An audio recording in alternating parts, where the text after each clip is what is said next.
तृतीय अध्याय सेनापतियों सहित महिषासुर का वध। जगदम्बा के श्री अंगों की कांति उदय काल के सहस्त्रों सूर्यों के समान है। वे लाल रंग की रेशमी साड़ी पहने हुए हैं। उनके गले में मुंडमाला शोभा पा रही है। दोनों सतनों पर रक्त चंदन का लेप लगा है। वे अपने कर कमलों में जप मालिका, विद्या और अभय तथा वर नामक मुद्राएं धारण किए हुए हैं। तीनों नेत्रों से सुशोभित मुखारविंद की बड़ी शोभा हो रही है। उनके मस्तक पर चंद्रमा के साथ ही रत्न में मुकुट बंधा है तथा वे कमल के आसन पर विराजमान हैं। ऐसी देवी को मैं भक्तिपूर्वक प्रणाम करता हूँ। ऋषि कहते हैं, दैत्यों की सेना को इस प्रकार तहस नहस होते देख महादैत्य सेनापति चिक्षुर क्रोध में भरकर अंबिका देवी से युद्ध करने के लिए आगे बढ़ा। वह असुर रणभूमि में देवी के ऊपर इस प्रकार बाणों की वर्षा करने लगा जैसे बादल मेरुगिरी के शिखर पर पानी की धार बरसा रहे हों।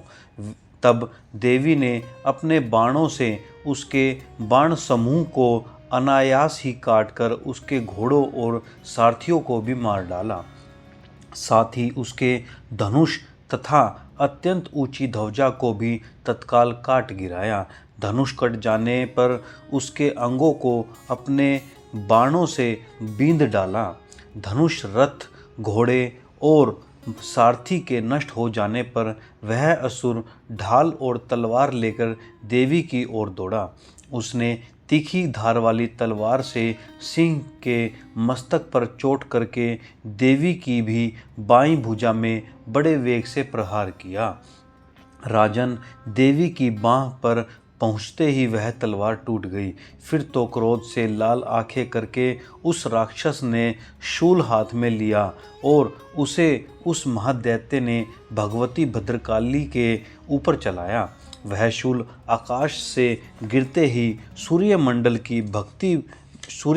की भांति अपने तेज से प्रज्वलित हो उठा। उस शूल को अपनी ओर आते देख देवी ने शूल का प्रहार किया। उससे राक्षस के शूल के सैकड़ों टुकड़े हो गए। साथ ही महादैत्य चिक्षुर की भी धज्जियां उड़ गई। वह प्राणों से हाथ धो बैठा। महिषासुर के सेनापति उस महापराक्रमी चिक्षुर के मारे जाने पर देवताओं को पीड़ा देने वाला चामर हाथी पर चढ़कर आया। उसने भी देवी के ऊपर शक्ति का प्रहार किया, किंतु जगदम्बा ने उसे अपने हुंकार से ही आहत एवं निष्प्रभ करके तत्काल पृथ्वी पर गिरा दिया। शक्ति टूटकर गिरी हुई देख चामर को बड़ा क्रोध हुआ। अब उसने शूल चलाया, किंतु देवी ने उसे भी अपने बाणों द्वारा काट डाला। इतने में ही देवी का सिंह उछलकर हाथी के मस्तक पर चढ़ बैठा और उस दैत्य के साथ खूब जोर लगाकर बाहुयुद्ध करने लगा। वे दोनों उड़ते उड़ते हाथी से पृथ्वी पर आ गए और अत्यंत क्रोध में भरकर एक दूसरे पर बड़े भयंकर प्रहार करते हुए लड़ने लगे। तदंतर सिंह बड़े वेग से आकाश की ओर उछला और उधर से गिरते समय उसने पंजों की मार से चामर का सिर धड़ से अलग कर दिया। इस प्रकार उदग्र भी शीला और वृक्ष आदि की मार खाकर रणभूमि में देवी के हाथ से मारा गया तथा कराल भी दांतों, मुक्कों और थप्पड़ों की चोट से धराशायी हो गया। क्रोध में भरी हुई देवी ने गदा की चोट से उद्धत का कचूमर निकाल डाला। भिंदीपाल से वाशकल को तथा बाणों से तामर और अंध को मौत के घाट उतार दिया। 3 नेत्रों वाली परमेश्वरी ने त्रिशूल से उग्रास्य, उग्रवीर्य तथा महाहनु नामक दैत्य को मार डाला। तलवार की चोट से विडाल के मस्तक को धड़ से काट गिराया। दुर्धर और दुर्मुख इन दोनों को भी अपने बाणों से यमलोक भेज दिया।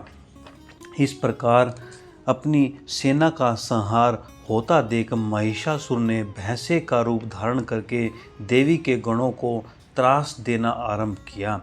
किन्हीं को थुतून से मारकर, किन्हीं के ऊपर खुरों का प्रहार करके किन्हीं किन्हीं को पूंछ से चोट पहुंचाकर, कुछ को सींगों से विदीर्ण करके, कुछ गणों को वेग से, किन्हीं को सिंहनाद से, कुछ को चक्कर देकर और कितनों को निश्वास वायु के झोंके से धराशायी कर दिया।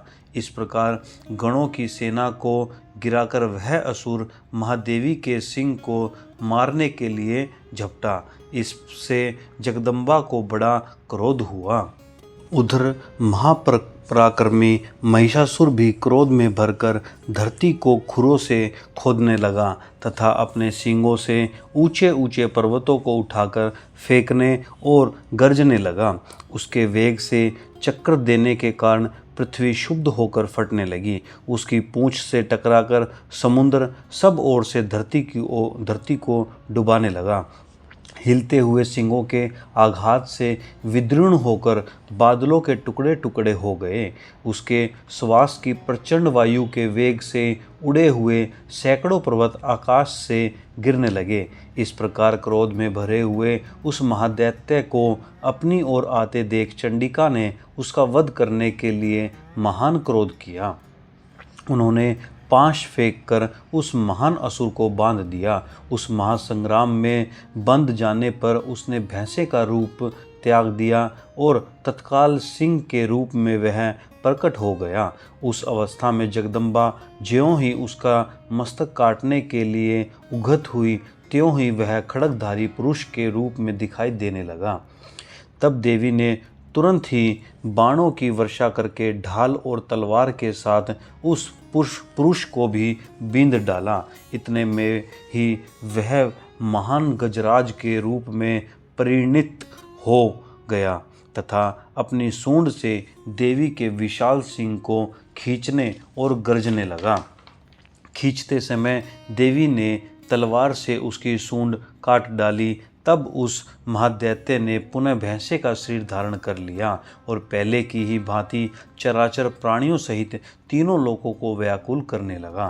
तब क्रोध में भरी हुई जगन्माता चंडिका बारंबार उत्तम मधु का पान करने और लाल आंखें करके हंसने लगी।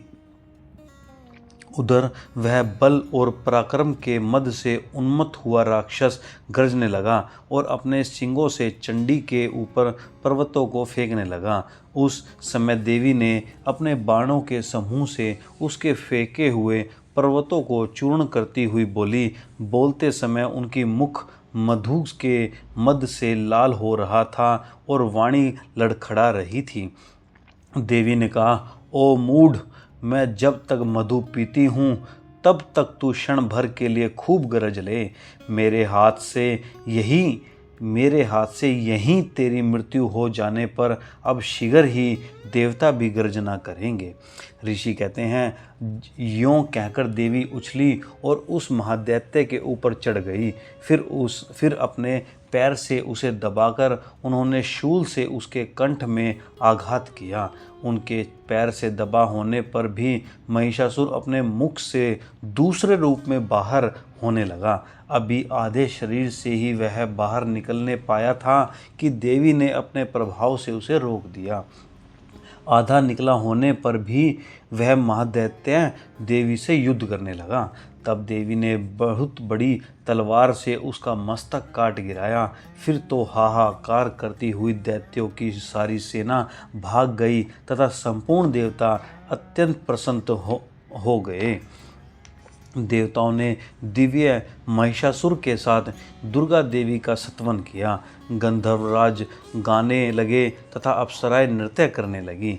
इस प्रकार श्री मार्कंडेय पुराण में सावर्णिक मनवंतर की कथा के अंतर्गत देवी महात्म्य में महिषासुर वध नामक तीसरा अध्याय पूर्ण हुआ।